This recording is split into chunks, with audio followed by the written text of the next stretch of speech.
right, welcome back into the Jam on the U, everybody. Governor Rauner recently vetoed a bill that would require the teaching of cursive writing in our schools. Now, last week, the House of Representatives voted to override that veto. Joining me now is the 7th District State Representative Emanuel Welch. Good morning. Hello. Oh, good morning. Chris, thanks so much for being here. Tell me why you think it's important that kids learn cursive. That's what you're in support of. Well, first, I was surprised that cursive was dropped out of a lot of school districts' It is curriculum. shocking, right? It was extremely shocking to me. But the more I delved into it, the more I learned how much I liked it. You know, research proves that cursive writing actually helps brain development. Oh, okay. Particularly in early childhood development. And then it also shows that as we age, cursive writing continues to help our brain.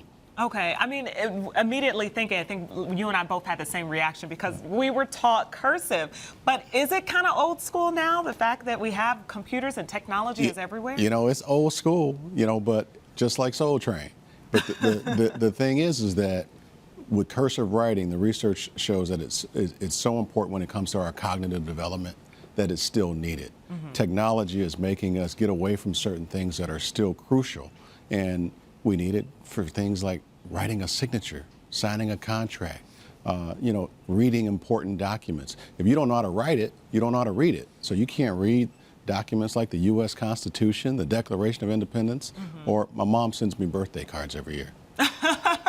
They're always in cursive. How are you going to get your money from your mom on birthdays? Yeah, you know, I need to be able to read that card and call her up and say thank you for that nice note. Well, how does this become a political issue in the first place? It would seem like it's a no-brainer, but obviously Governor Rauner feels different. What do you think he's supporting getting rid of cursive? Well, the governor said that it didn't go to the health and safety of a child. Okay. And, you know, I disagree with the governor on a lot of things, and this was certainly one of them. And I definitely think it goes to both health and safety. Health from a brain development standpoint, safety from identity protection. You know, your signature is like a fingerprint. It's unique to you. It can't be duplicated easily. So I think it goes to both health and safety. And thankfully, you know, colleagues on both sides of the aisle agree with me. We overrode his veto with a strong bipartisan coalition. Okay.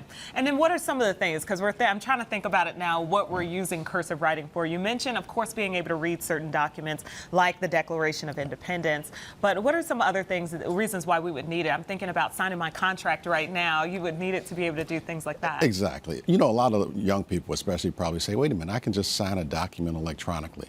But if you try to deposit a check via your telephone, they still ask you to sign that document, even electronically. So I think at a minimum, you should know how to sign your name. Again, it goes to your individual identity. It helps you sign legal documents. But if you know how to use it, you can also read it.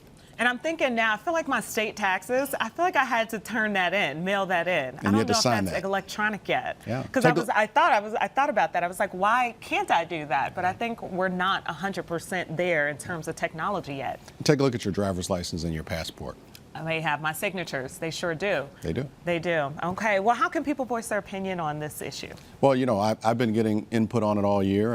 I'm enjoying reading notes that people mail me, but I'm also getting mostly, of course, email. So Rep Welch at EmanuelChrisWelch.com. Be happy to hear from you. Okay. And what's some of the feedback that you're getting? Well, you know, mostly positive, but, you know, there's an occasional note or two about why is this still needed, and I enjoy those because then I take time to educate them. Okay. An interesting conversation, one we definitely didn't think we'd be having this far along in life, for sure.